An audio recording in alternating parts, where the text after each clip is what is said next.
पाटण सावंगी अवैध टोलनाका बंद केल्याबद्दल आमदार डॉक्टर आशिषराव देशमुख यांचा सत्कार। क्षेत्राच्या विकासासाठी व जनतेच्या प्रगतीसाठी अविरत कार्य करत राहणार।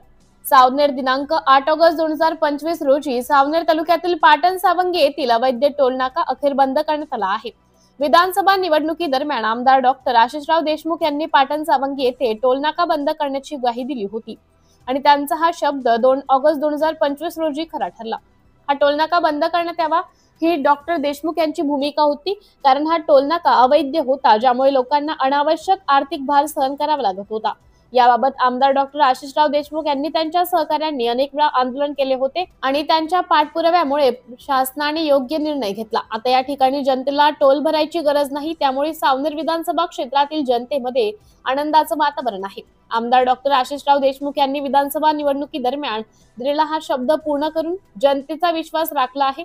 या ऐतिहासिक निर्णयामुळे नागरिकांना मोठा दिलासा मिळाला आहे आणि त्यामुळे सर्वत्र आमदार डॉक्टर आशिषराव देशमुख यांचं अभिनंदन केलं जात आहे। सावनेर विधानसभा क्षेत्राच्या जनतेने आमदार डॉक्टर आशिषराव देशमुख यांच्या या अतिशय महत्त्वाच्या कार्याबद्दल सत्कार केला। या सत्काराला नम्रपणे उत्तर देताना आमदार डॉक्टर आशिषराव देशमुख यांनी या क्षेत्राच्या विकासासाठी आणि जनतेच्या प्रगतीसाठी अविरत कार्य करत राहू असं म्हटलं। यावेळी डॉक्टर राजीव पोद्दार, मनोहर कुंभारे, राजू गुगल, महेश चकोले, पियुष बुर्डे, तुषार उमाठे, पिंटू सातपुते, मंदार मंगळे, पंकज भोंगाडे, आशिष माटे, पवन जमादार आदी मान्यवर उपस्थित होते।